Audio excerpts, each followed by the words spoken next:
Muy buenas tardes, hermanos y hermanas, preciadas visitas. Estamos muy contentos de tenerles con nosotros. Quiero explicarles lo que vamos a hacer en nuestras últimas 2 sesiones. Deberían haber dicho, ¡ay!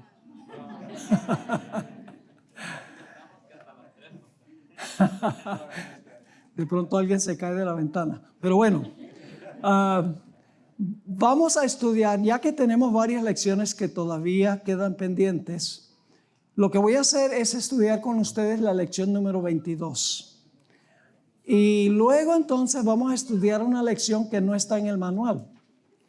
Es una lección que les voy a mandar a todos los que marcaron en su celular el código QR. Voy a mandarles varios estudios adicionales sobre los temas que están en el manual extra para que ustedes los puedan estudiar. Y ese tema es sobre el bautismo. Y les voy a adelantar por qué razón escogí esa lección específicamente. Hay aquellos que dicen que hay una contradicción entre lo que dijo Jesús en cuanto al bautismo y los bautismos en el libro de Hechos.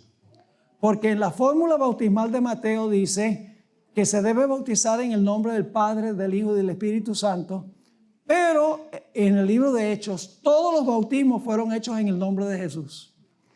Entonces algunos dicen, bueno, esa fórmula bautismal, eso fue añadido a la Biblia en el año 325 en el concilio de Nicea, no es parte del texto original. Así que vamos a tratar ese asunto, vamos a hablar del significado bíblico del bautismo y creo que va a ser una bendición para aquellos que han sido bautizados y creo que será un incentivo también para aquellas personas que todavía no se han bautizado, que tomen la decisión de hacer su entrega al Señor. Así que vamos a empezar en la página 297 de nuestro manual y vamos a orar primero y luego entramos de lleno al tema. Nuestro Padre Celestial, gracias te damos por las bendiciones recibidas en tu santo día. Quisiéramos que tu santo día continuara, porque nos hemos deleitado en tu presencia. Pero sabemos que ya cuando se ponga el sol, ya toca hacer lo que tú dices, 6 días trabajarás. Y luego anhelamos que llegue el próximo sábado. Te pedimos que nos bendigas en nuestro estudio de hoy, que tu Santo Espíritu nos acompañe, ayúdanos a entender el tema que vamos a trazar. Te lo pedimos en el nombre de Jesús. Amén. La Biblia está llena de promesas que describen el perdón magnánimo de Dios. Se usan varias imágenes, varias metáforas en la Biblia para describir el perdón que Dios ofrece en la Sagrada Escritura. En el Salmo 103 y el versículo 12 dice que Dios va a alejar nuestros pecados tan lejos como está el oriente del occidente. Es una ilustración que viene del mundo de las direcciones del compás. Luego en Isaías 43:25 Dios dice, no me acordaré de tus pecados. Es decir, Dios va a tener amnesia con respecto a nuestros pecados. Dice, no me acordaré de tus pecados. Cuando los confesamos, cuando nos arrepentimos y confiamos en Jesús. En Isaías 44:22 Dios dice, voy a hacer desaparecer tus pecados como la neblina ante el sol en la mañana. En Fresno, en diciembre, tenemos mucha neblina, pero luego sale el sol y no hay neblina. Así hace Dios con nuestros pecados. Dios dice, voy a tomar sus pecados y los voy a echar hasta el fondo del mar. Y dicho sea de paso, no se permite pescar. En 1 de Juan, el capítulo 1 y el versículo 9 se usa la metáfora de la lavandería. Dios dice, si confesamos nuestros pecados, Él es fiel y justo para perdonar nuestros pecados y limpiarnos de toda maldad. En Isaías 38:17 Dios dice, voy a echar tus pecados a mi espalda. al menos que uno tenga ojos en la espalda, uno no va a ver esos pecados. Y luego se usa también la metáfora del tribunal. Dios dice, si tú te arrepientes, confiesas tus pecados y tienes fe en Jesús, entonces lo que va a pasar es que yo te voy a justificar. Es decir, la Biblia usa muchas metáforas para ilustrar el perdón inmenso que Dios ofrece. En Éxodo 34, 6 y 7 encontramos esta linda promesa del Señor. Dice que Dios es fuerte, misericordioso y piadoso, tardo para la ira, grande misericordia y verdad, que guarda misericordia a millares, que perdona la iniquidad, la rebelión y el pecado. En el Antiguo Testamento, Dios perdonó todo tipo de pecados graves. Le perdonó a David adulterio y asesinato. Le perdonó a Abraham las mentiras que contó por lo menos un par de veces. Le perdonó a Moisés por haber matado al egipcio. Perdonó a Israel por adorar el becerro de oro. Y le perdonó a Adán por introducir el pecado al mundo. Dios es el Dios de perdón. Por eso nos resulta un tanto extraño que la Biblia diga que hay un pecado que Dios no puede perdonar. Nota lo que dice Mateo 12 y el versículo 31 y 32. Mateo 12, 31 y 32. Aquí está hablando Jesús. Por esto os digo que todo pecado y blasfemia será perdonado a los hombres, pero la blasfemia contra el Espíritu no será perdonada. Y a cualquiera que diga palabra contra el Hijo del Hombre le será perdonado, pero a cualquiera que hable contra el Espíritu Santo no le será perdonado, ni en este mundo, ni en el venidero. Así que a pesar de que Dios es magnánimo en perdonar el pecado, al mismo tiempo la Biblia dice que hay un pecado que Dios no puede perdonar, el pecado contra el Espíritu Santo. ¿Qué pecado podría ser tan terrible que Dios mismo es incapaz de perdonarlo? Vamos a responder esta pregunta con un espíritu de oración. La Biblia enseña que hay dos tipos de pecado. Primera de Juan 5 y el versículo 16 explica que hay un pecado que conduce a muerte y un pecado que no conduce a muerte. ¿Qué quiso decir Juan? A la luz de este estudio vamos a tratar de determinar el significado de lo que dice Primera de Juan, el capítulo 5 y el versículo 16. Vamos a leer ese versículo específicamente. Si alguno viere a su hermano cometer pecado que no sea de muerte, pedirá y Dios le dará vida. Esto es para los que cometen pecado que no sea de muerte. Hay pecado de muerte por el cual yo no digo que se pida. Interesante. Hay pecado por el cual no se pide perdón. Y la pregunta clave es, ¿qué pecado podría ser ese?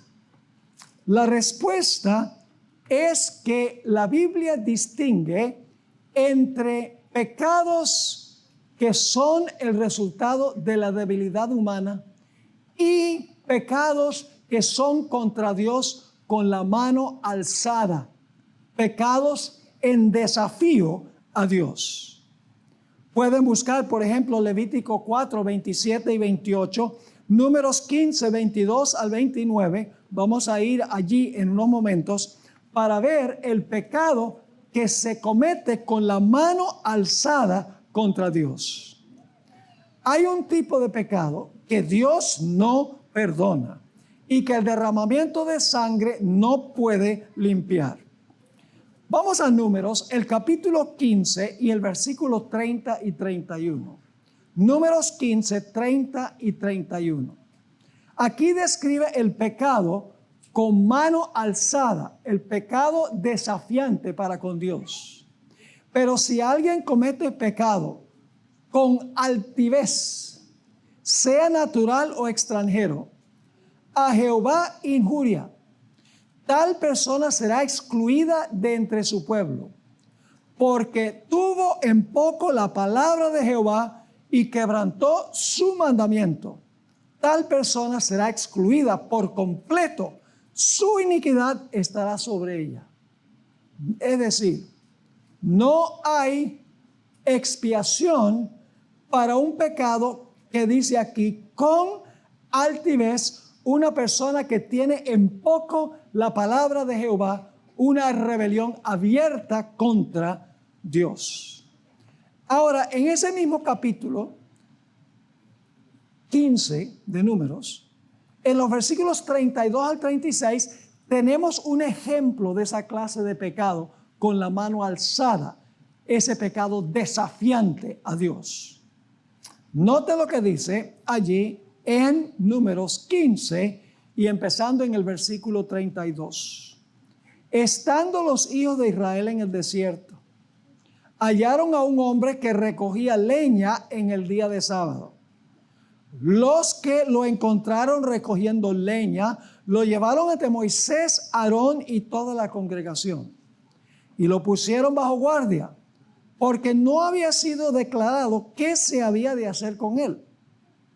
Entonces Jehová dijo a Moisés: aquel hombre morirá irremisiblemente, es decir, no hay remisión. Que toda la congregación lo apedree fuera del campamento. Entonces toda la congregación lo sacó fuera del campamento y lo apedrearon, y murió como Jehová había mandado a Moisés. ¿Por qué pasó eso? Porque Dios había dicho que no debían salir a recoger leña el sábado.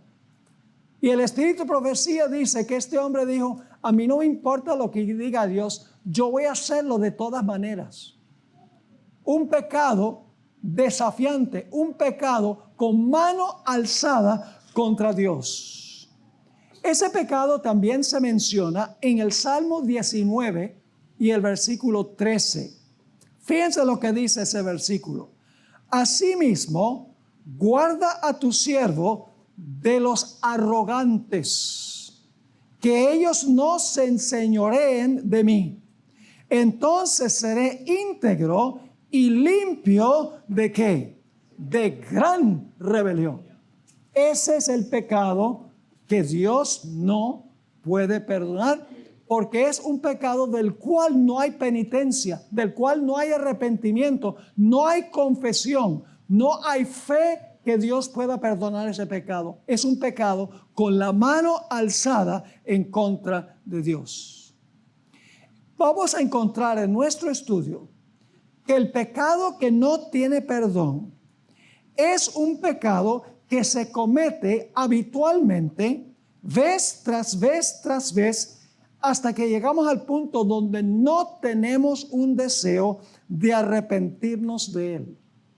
Perdemos la sensibilidad, en otras palabras, y como resultado, el Espíritu Santo nos amonesta, pero tenemos la conciencia cauterizada, y aunque el Espíritu Santo nos habla, nuestros oídos están sordos de haber rechazado la voluntad de Dios vez tras vez tras vez. Ahora quiero expresar algunos principios que nos van a ayudar a entender cómo es la trayectoria de este pecado que no tiene perdón. El primer punto es que toda persona en el mundo tiene libertad de elección, tiene libre albedrío para escuchar a Dios o no, para obedecer a Dios o no. Dios nos ha dado la capacidad de elegir el bien o el mal. Sin embargo, hay un sin embargo. El problema es que por nuestra propia cuenta no somos capaces de distinguir entre el bien y el mal. Y mucho menos escoger el bien y rechazar el mal. En nosotros mismos no lo tenemos. La Biblia dice que el corazón es perverso y solo Dios lo puede conocer. Así que tenemos libertad para escoger. El problema es que no tenemos la habilidad de escoger el bien o de escoger el mal. Es por eso que Dios, escuchen bien, nos ha dado a cada uno, junto con el poder de elección, junto con el libre albedrío, nos ha dado una conciencia que nos ayuda a discernir qué es bueno y qué es malo, y que nos capacita para hacer esa diferencia. La hermana White tiene una definición que es la mejor que yo he conseguido sobre lo que es este punto de la conciencia. ¿Qué es la conciencia? En la matutina La fe por la cual vivo, página 60, ella escribió: la conciencia es la voz de Dios que habla en medio del conflicto de las pasiones humanas. Al desoírla, es decir, al desoír la conciencia, se contrista al Espíritu de Dios. Los hombres tienen el poder de apagar el Espíritu de Dios. Se les deja la facultad de elegir. ¿Qué tienen? La facultad de elegir. Y también el poder de ¿qué? De apagar la voz del Espíritu Santo. Se les da libertad de acción. Pueden ser obedientes por el nombre y la gracia de nuestro Redentor, o desobedientes y cosechar las consecuencias. Así que Dios nos ha dado libertad de elección. El problema es que si no hemos nacido de nuevo, no podemos distinguir entre el bien y el mal. Por eso Dios nos ha dado una conciencia para guiarnos sobre lo que es bueno y malo, para que podamos escoger el bien y podamos rechazar el mal. Hablemos un poco más de cerca de la obra del Espíritu Santo.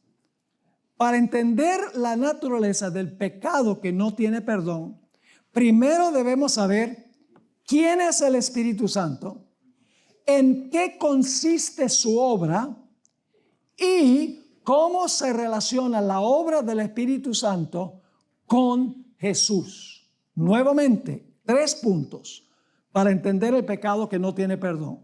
Primero, la naturaleza del pecado. En segundo lugar, quién es el Espíritu Santo. Y luego, cuál es su obra y cómo se relaciona su obra con el Señor Jesucristo. Así que hablemos de quién es el Espíritu Santo. El Espíritu Santo es la tercera persona de la deidad. No es una mera esencia, no es un mero poder, sino más bien una persona que razona, guía, reprende, piensa, ayuda, habla, ama y puede ser contristado. Es difícil para nosotros concebir del Espíritu Santo como una persona, por las metáforas que se usan para describir el Espíritu Santo. Da la impresión de que es como una sustancia que nos es derramada por dentro. Por ejemplo, la Biblia habla del Espíritu Santo como lluvia, pero el Espíritu Santo no es lluvia. Es una metáfora que explica que cuando el Espíritu Santo impacta nuestra vida, reverdece espiritualmente nuestra vida como la lluvia hace con la vegetación. La Biblia habla del Espíritu Santo como aceite, pero el Espíritu Santo no es aceite, es una metáfora. El aceite se mete en una lámpara y da luz. Cuando tenemos el Espíritu Santo imparte luz a través de nosotros. El Espíritu Santo se compara con fuego, pero el Espíritu Santo no es fuego. Es una metáfora. El Espíritu Santo consume el pecado en nuestra vida, como el fuego consume. También se menciona que el Espíritu Santo es viento, pero el Espíritu Santo no es personalmente viento. Se compara con viento Porque no se puede ver el Espíritu Santo, pero se puede ver el impacto que causa el Espíritu Santo en los frutos del Espíritu y en los dones del Espíritu Santo. Así que no nos dejemos engañar de que el Espíritu Santo es como una sustancia que Dios derrama dentro de nosotros. El Espíritu Santo es una persona, como el Padre y el Hijo son personas. Hay 3 personas en la deidad. Ahora, el Espíritu Santo tiene 3 funciones. En primer lugar, nos convence de pecado. Esa es la voz de la conciencia. Nos convence de pecado, Juan 16 y el versículo 8. Ahora, ¿qué es el pecado? Transgresión de la ley. Así que el Espíritu Santo nos convence de la transgresión de la ley. Cuando transgredimos o cuando desobedecemos la ley, el Espíritu Santo nos redarguye. Ahora, el Espíritu Santo que escribió la ley en tablas de piedra, también escribe la ley en las tablas de nuestro corazón. Ustedes pueden leer eso en Hebreos 8 y el versículo 7 hasta el versículo 13. El Espíritu Santo no solo nos convence de malos actos externos, escuchen bien, también nos lee nuestro interior. El Espíritu Santo entra y capta nuestros motivos, nuestros sentimientos, nuestros pensamientos y las intenciones de nuestro corazón. Él nos revela quiénes somos nosotros realmente, tanto por dentro como por fuera. En otras palabras, al usar la ley espiritual, el Espíritu Santo nos muestra nuestra maldad y Él no miente. Así que la primera función del Espíritu Santo es mostrarnos nuestro pecado, mostrarnos la necesidad que tenemos de renunciar el pecado. Pero el Espíritu Santo desempeña una segunda obra. No solamente quiere convencernos de pecado por dentro y por fuera. En nuestra desesperación, porque el Espíritu Santo nos está mostrando nuestra deplorable condición espiritual en pecado, el Espíritu Santo dice, pero hay una solución. Hay una solución al pecado. Y puedes ir a Cristo Jesús. Y Cristo Jesús te va a perdonar. Y va a escribir la ley en el corazón. Es decir, el Espíritu Santo no solamente detecta el pecado y revela el pecado, sino que el Espíritu Santo también apunta a Jesús como la solución al problema del pecado.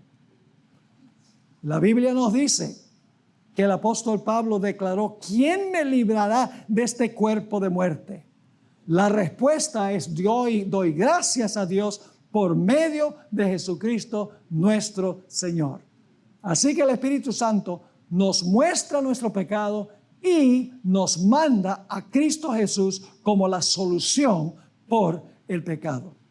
En otras palabras, el Espíritu Santo no solo nos muestra nuestra situación desesperada, sino que también nos señala la justicia de Jesucristo para poder pararnos en el juicio y no tener temor porque Cristo es nuestro representante.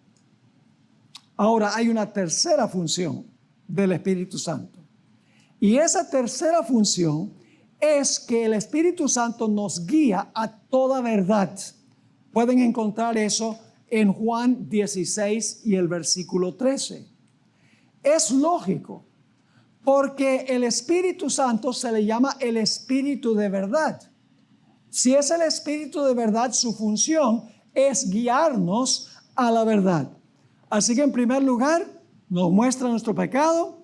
En segundo lugar, nos manda a Cristo como la solución del pecado y nos revela toda verdad. Por eso se llama el Espíritu de verdad. Juan 14, 18 explica que Jesús viene a nosotros a través del Espíritu Santo, que es el representante de Cristo.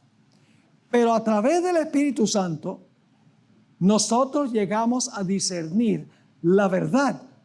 Ahora la pregunta es, ¿qué es verdad que nos revela el Espíritu Santo? Bueno, en Juan 17:17, el Señor Jesucristo dijo, santifícalos en tu verdad, tu palabra es verdad. El Espíritu Santo nos apunta a la palabra y la palabra es verdad. Y entonces nosotros tenemos que decidir si vamos a aceptar la verdad que el Espíritu Santo nos está mostrando.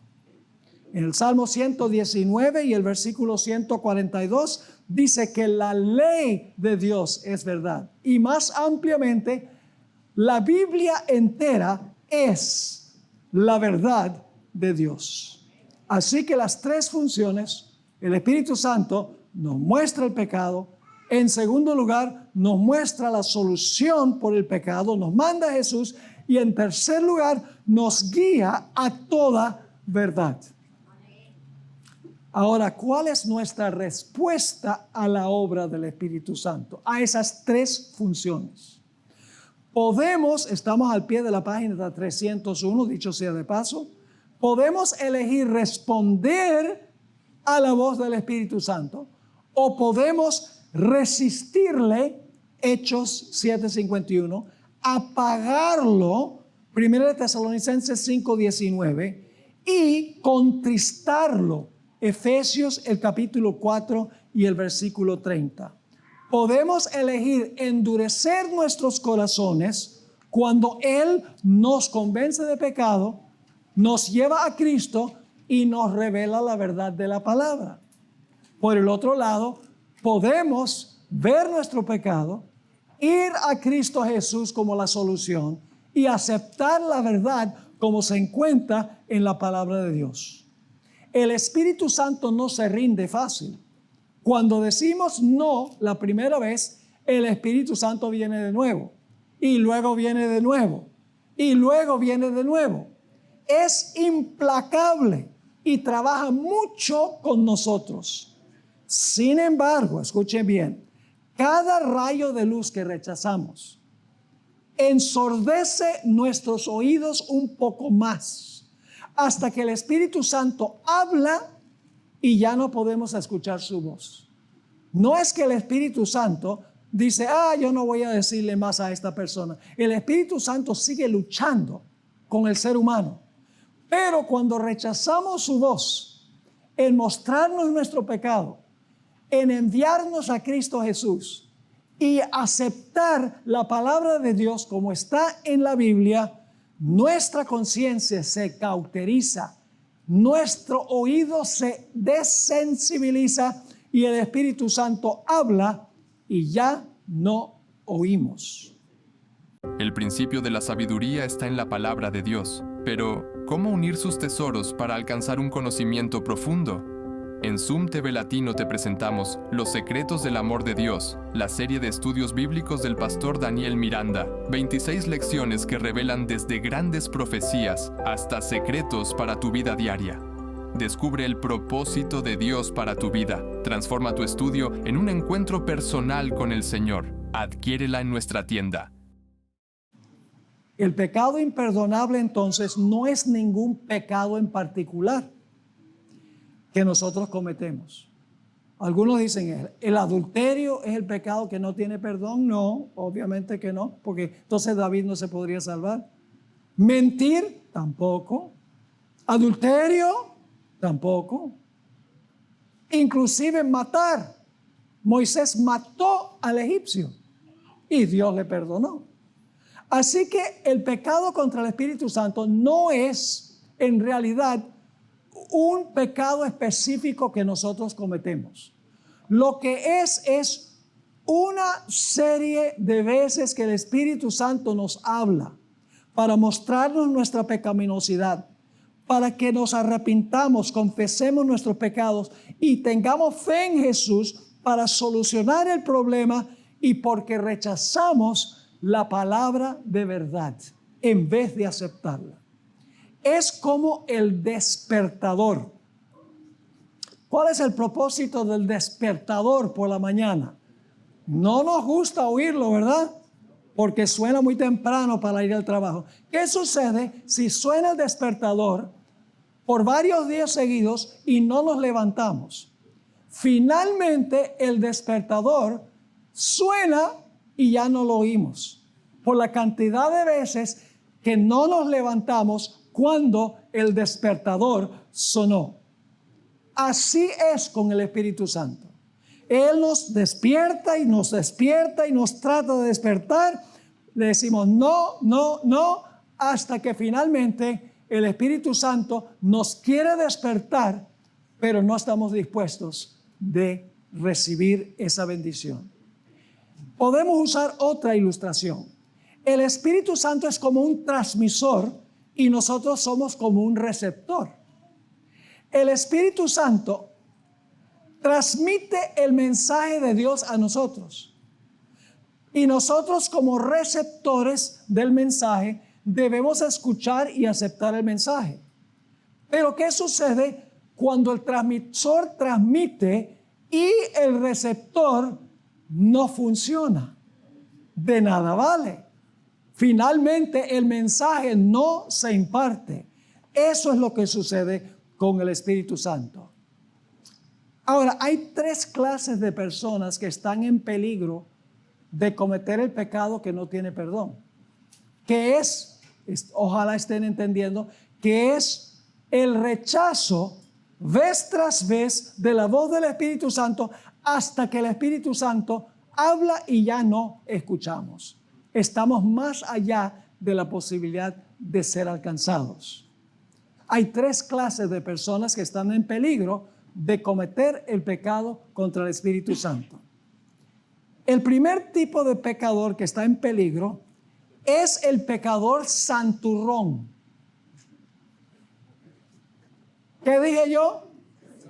El pecador santurrón.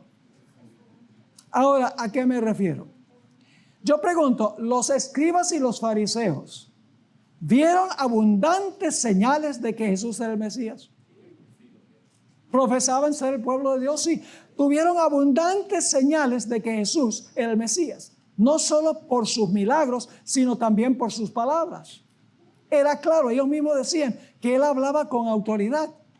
¿Y cómo hablaba con tanta autoridad si nunca había estudiado en las escuelas de los rabinos? Es decir, tuvieron abundante evidencia de que Jesús era el Mesías.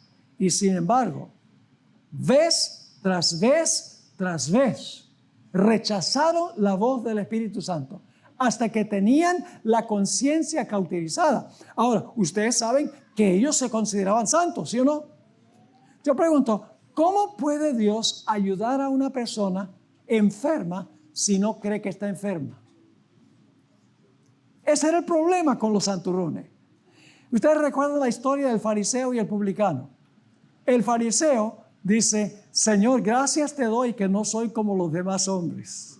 Ayuno, diezmo, y yo voy a agregar, no como carne de puerco, entre otras cosas. Yo soy perfecto, yo soy justo.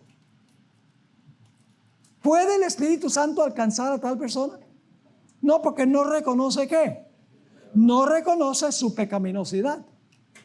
La primera clase de persona que está en peligro de cometer el pecado contra el Espíritu Santo es aquella persona que se considera santa, como vemos en la historia también del joven rico. El joven rico le dice a Jesús, pues yo todos los mandamientos los he guardado desde mi juventud, ¿qué más me falta? Se sentía santo. Una persona que se siente santa, ¿cómo el Espíritu Santo la convence de pecado?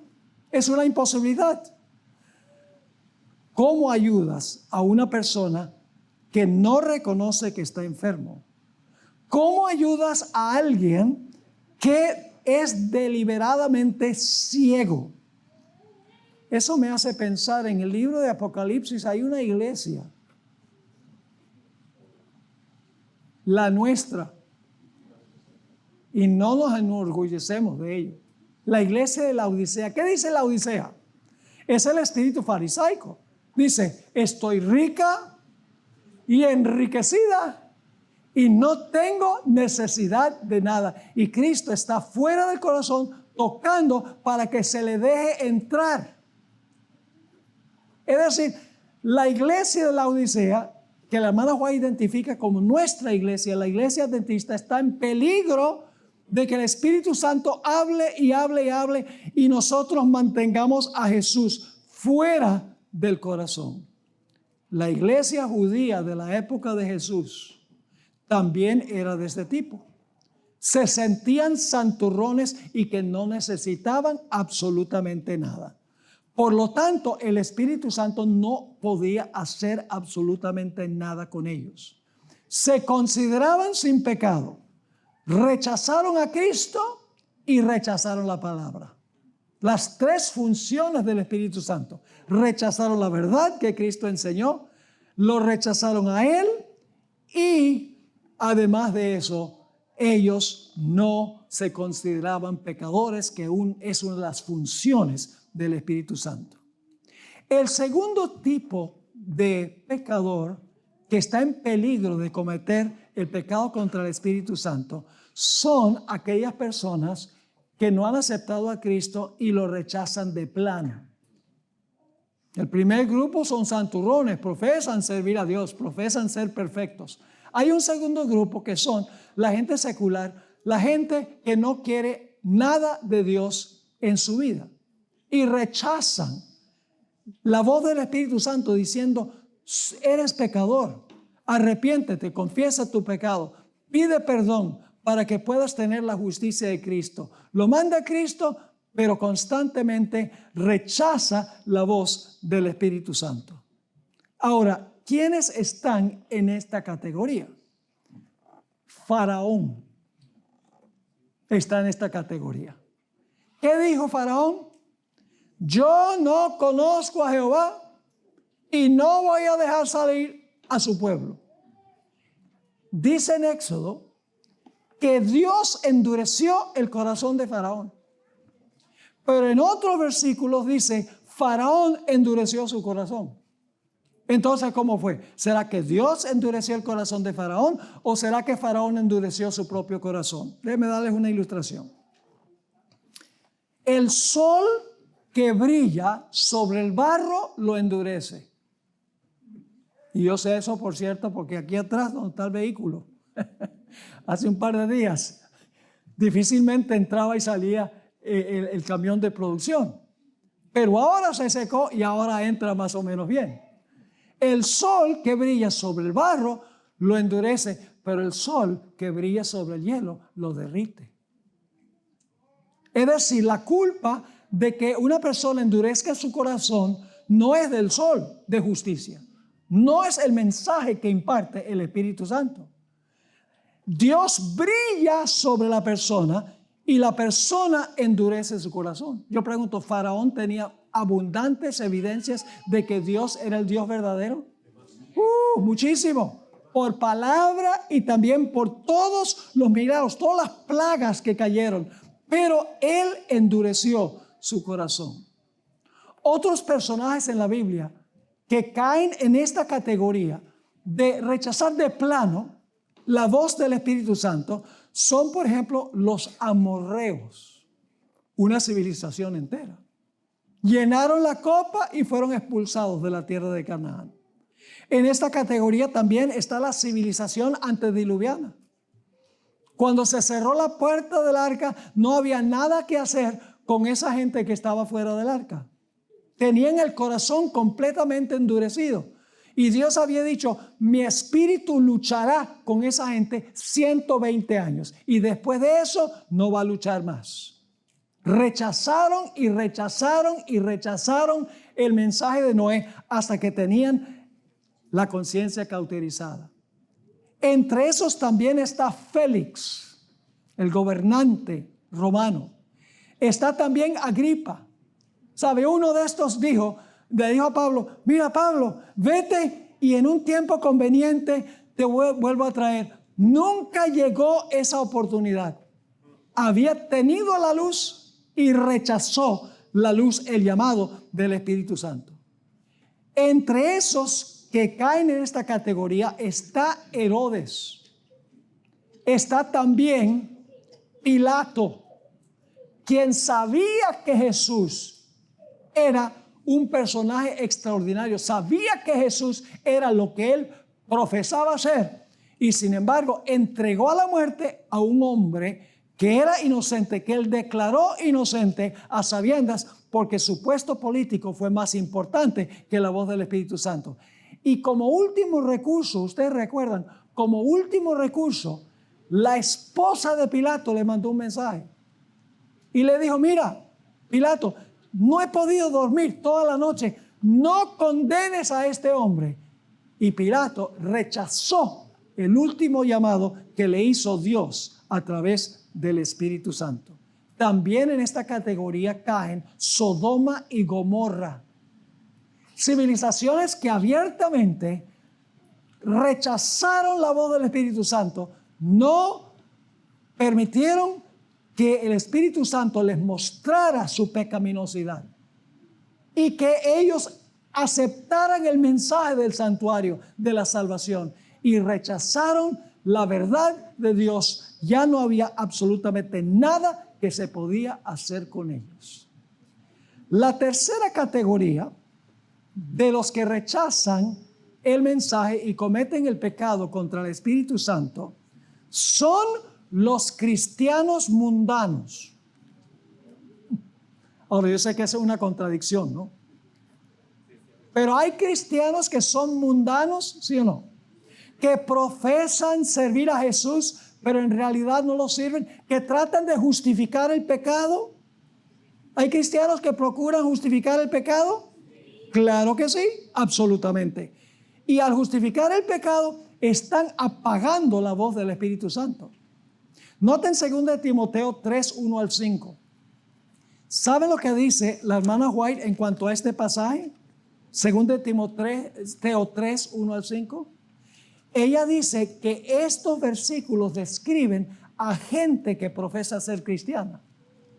No está hablando de gente pagana, está hablando de gente que profesa ser cristiana. Fíjense lo que dice.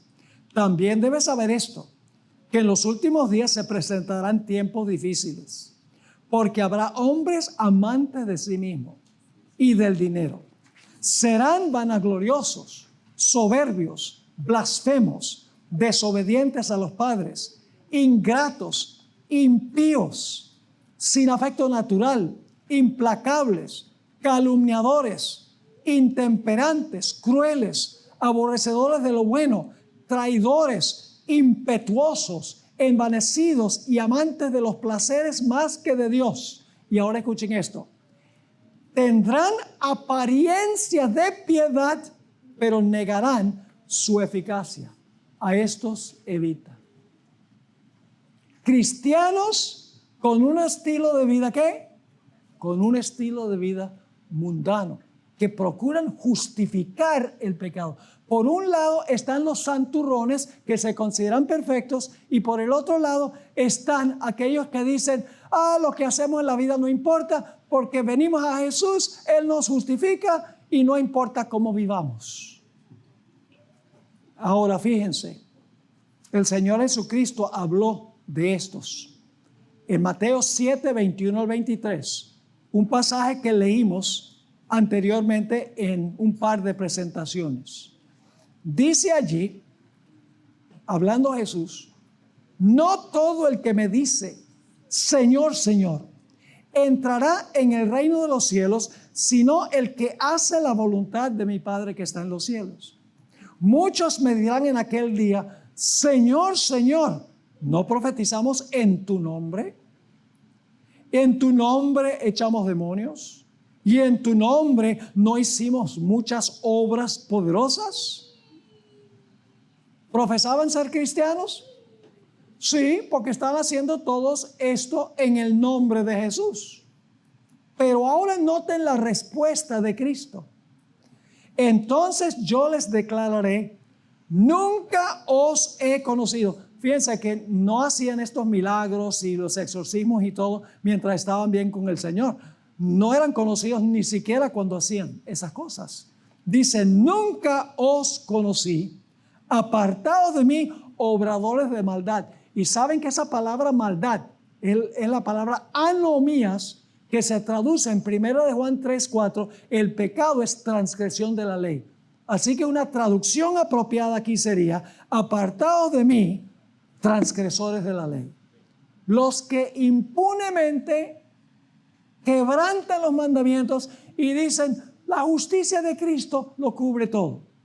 La justicia de Cristo lo cubre todo si estamos de verdad arrepentidos, si confesamos nuestro pecado y en verdad confiamos en los méritos de Cristo Jesús, quien está dispuesto no solo de perdonarnos, está dispuesto también a transformarnos a su imagen. Ahora fíjense, como hemos visto, el Espíritu Santo nos convence de que somos transgresores de la ley. Cuando vemos nuestra pecaminosidad a la luz de la ley, sentimos una necesidad de Cristo cuando el Espíritu Santo nos atrae a Él. Sin embargo, si la ley fue clavada en la cruz, como creen muchos cristianos, ¿cómo puede el Espíritu Santo mostrarnos nuestro pecado? ¿Están entendiendo lo que estoy diciendo? Si la ley fue clavada en la cruz y la ley es la que nos muestra pecado, ¿cómo el Espíritu Santo nos va a mostrar nuestros pecados si la ley fue clavada en la cruz? ¿Por qué sentiríamos siquiera una necesidad de Cristo? De hecho, ¿por qué necesitaríamos la gracia? Si no existe la ley, porque fue clavada en la cruz, entonces no somos pecadores. Y si no somos pecadores, no es necesaria la gracia, porque la gracia es para los transgresores de la ley. Un joven cristiano me dijo en cierta ocasión, yo no tengo que guardar la ley porque no estoy bajo la ley, sino bajo la gracia. Le pregunté, ¿y de qué te arrepientes? No, le pregunté, ¿te arrepientes? Él respondió, claro que me arrepiento. Y le dije, ¿de qué te arrepientes? Enseguida dijo, me arrepiento del pecado. Y luego le hice una pregunta final. Le dije, ¿qué es pecado? Pausó por un rato y dijo, transgresión de la ley. Entonces le dije, entonces si la ley fue clavada a la cruz, lo que tú estás diciendo no tiene ningún sentido. Ahora fíjense, los cristianos frecuentemente usan ciertos textos para apoyar que el apóstol Pablo creía que ya no había que guardar la ley. 3 de los favoritos es donde dice el apóstol Pablo que el hombre es justificado por la fe sin las obras de la ley. Ese es Romanos 3:28. Pero en el versículo 31 dice, ¿deshacemos la ley por la fe? En ninguna manera. Otro texto favorito, Romanos 5 y el versículo 20, donde abundó el pecado, sobreabundó la gracia. Entonces la conclusión es, si donde abunda el pecado, sobreabunda la gracia, pequemos mucho para que haya mucha gracia. Una persona arguyó una vez eso conmigo, pero el apóstol sabía que ese texto se iba a usar así. Dice, pecaremos entonces para que la gracia abunde en ninguna manera, dice el apóstol Pablo. Y el más favorito de todos es, el pecado no se enseñoreará de vosotros porque no estáis bajo la ley, sino bajo la gracia. Y el problema es que la gente no lee el siguiente versículo, ese es Romanos 6:14, no leen el 15, donde Pablo dice, entonces, pecaremos nosotros porque no estamos bajo la ley, sino bajo la gracia. Dice, en ninguna manera debemos nosotros hacer eso. Usan mal los textos de Pablo porque los sacan de contexto para justificar su conducta. Hay muchos ejemplos en la Biblia de esta tercera categoría de gente que está en peligro de cometer el pecado contra el Espíritu Santo. Entre ellos está el rey Saúl. Entre ellos está Judas Iscariote. Entre ellos están Ananías y Zafira. Además de eso, entre ellos está Acán. Están Nadab y Abiú. Y también Israel, antes del cautiverio, babilónico. Los tres tipos de pecadores tienen un común denominador. Realmente no ven cuán grave es el pecado. Por lo tanto, no sienten la necesidad de venir a Cristo Jesús para recibir perdón y pureza. También se niegan a abrazar la verdad, tal como la revela el Espíritu Santo. Aquellos que cometen el pecado imperdonable lo hacen recibiendo abundante luz. En cada uno de los casos anteriores, aquellos que cometieron el pecado imperdonable tuvieron una abundancia de conocimiento impartido por el Espíritu Santo. Entonces, ¿qué debemos hacer nosotros a la luz de lo que hemos estudiado? Es un asunto serio. Abrazar las tinieblas en lugar de la luz. La palabra de Dios es una lámpara para nuestros pies y una lumbrera a nuestro camino. Rechazar la palabra es rechazar la luz. Cuando una persona pasa demasiado tiempo en la oscuridad, ¿qué sucede? Se daña su nervio óptico y aunque haya luz, anda a ciegas. Eso es lo que pasa cuando una persona rechaza la constante obra del Espíritu Santo. Llega un momento en que se daña el nervio óptico espiritual, donde la persona está en tinieblas y el Espíritu Santo le revela la luz, pero el nervio óptico espiritual ha sido completamente dañado. Al final de la historia, mis hermanos y hermanas, yo anhelo que llegue este momento. Al final de la historia, la Biblia nos dice que toda la tierra va a quedar alumbrada con la gloria de Dios. La gloria de la palabra va a relucir en todo el planeta. Dice en Apocalipsis el capítulo 18 y el versículo 1 y el versículo 2. Pero ¿qué va a pasar con la mayoría del mundo? Vayan conmigo por unos momentos al libro de Apocalipsis, el capítulo 18, y vamos a ver la condición del mundo. Dice en Apocalipsis 18, en el versículo 2, y clamó con voz potente diciendo, ha caído la gran Babilonia. Ahora fíjense qué pasa cuando se rechaza la verdad, cuando se rechaza la obra del Espíritu Santo. Se ha hecho habitación de demonios y guarida de todo espíritu inmundo, y albergue de toda ave inmunda y aborrecible, porque todas las naciones han bebido del vino del furor de su fornicación. ¿Qué sucede cuando se rechaza la luz? Llegamos a estar a la misericordia del poder del mal, como pasó con Saúl. Saúl desobedeció y desobedeció y desobedeció hasta el punto que llegó a controlarlo un demonio o unos demonios. E impactó tanto su vida que trató no solamente de matar a David con una jabalina, sino que procuró matar a su propio hijo Jonatán, poseído por el diablo, por una serie de desobediencias en contra de la voluntad de Dios. Pero gracias a Dios que en Babilonia hay personas que son sinceras, que cuando vean la luz, el pecado será reprendido, aceptarán la verdad y se unirán con el Señor Jesucristo como Salvador personal, porque se da un llamado: salid de ella, pueblo mío. Y muchísimos, cuando vean la luz, van a salir y se van a unir al movimiento de Dios. Fíjense lo que dice Segunda de Tesalonicenses, el capítulo 2 y el versículo 9 al 12. ¿Por qué es que se va a condenar el mundo religioso al final de la historia? Dice, el advenimiento del inicuo es por operación de Satanás, con todo poder, señales y prodigios falsos, y con todo engaño de injusticia entre los que perecen, ¿por qué perecen? ¿Por cuanto qué? Por cuanto no recibieron el amor de la verdad para ser salvos. Por esto Dios les enviará una fuerza de engaño para que crean la mentira. ¿Qué quiere decir eso? Que Dios les enviará una fuerza de engaño para que crean mentira. ¿Dios anda engañando a la gente para que crean mentiras?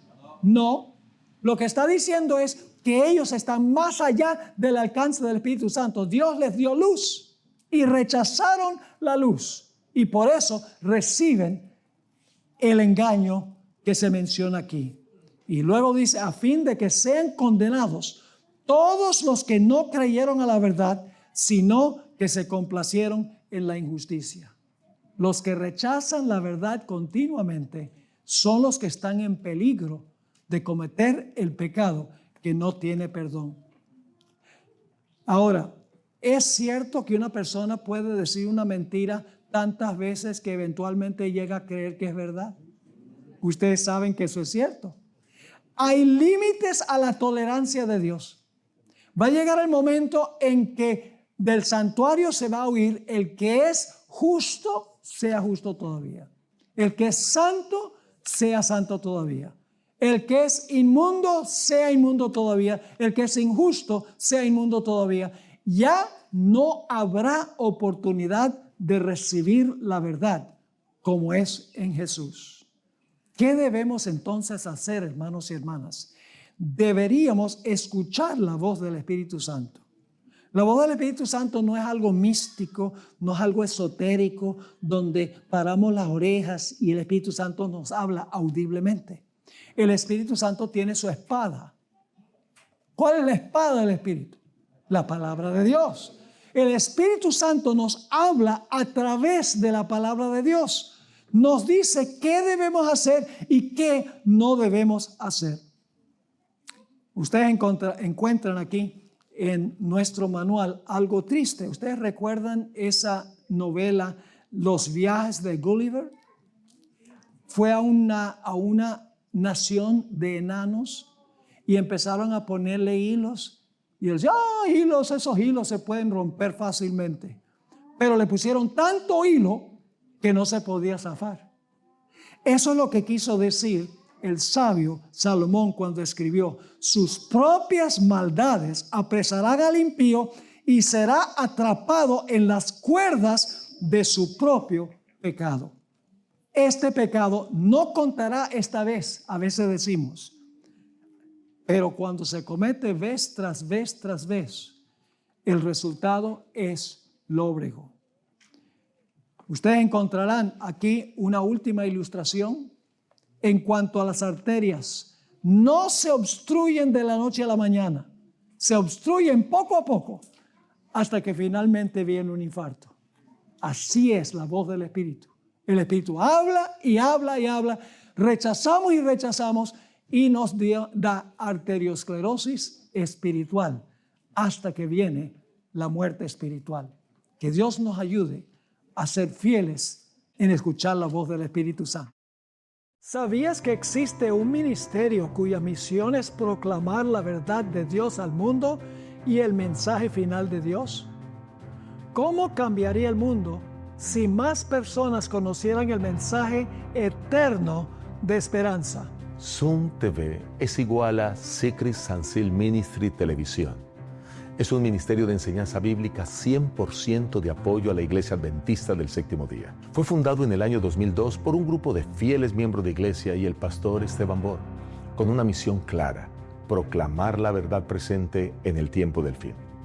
En el año 2017 esta visión se expandió con el lanzamiento de Zoom TV y Zoom TV Latino, dos canales de televisión que transmiten programación cristiana de alta calidad en inglés y español las 24 horas del día. Desde el principio, el enfoque de Zoom TV ha sido doble: alcance externo, llevar el evangelio al mundo, y alcance interno, fortalecer a la iglesia con enseñanzas sólidas, basadas en la Biblia. Nuestra programación está profundamente cimentada en la Biblia y el espíritu de profecía. Cada programa está diseñado para enseñar, equipar e inspirar a los creyentes a caminar más cerca de Dios. Ofrecemos programas tales como Escuela Sabática, Me Gustaría Saber, sermones, entrevistas, series, salud, cómo vivir la vida, soluciones prácticas a los desafíos de la vida familiar, programas de música sagrada compartidos por personas de diferentes lugares y trasfondos. Pero este ministerio es más que televisión. Cada mes, nuestros pastores aceptan invitaciones para predicar y enseñar en todo el país, en los Estados Unidos y en todo el mundo. Nuestro equipo pastoral, junto con un dedicado equipo de medios, trabaja incansablemente para proclamar el mensaje de Jesucristo al mundo entero. Y hemos visto a Dios obrar de manera poderosa. Personas de todos los continentes, desde grandes ciudades hasta aldeas remotas, están sintonizando, escribiendo y compartiendo cómo este mensaje ha transformado sus vidas. Este impacto global sigue creciendo más allá de lo que imaginamos. Y tú formas parte de él. Esto es Zoom TV, Secrets Unsealed Ministry, un ministerio que proclama la verdad presente en el tiempo del fin. Prepara corazones para el regreso de Jesús y se une con iglesias como la tuya para cumplir la misión. Zoom TV, unidos en la misión.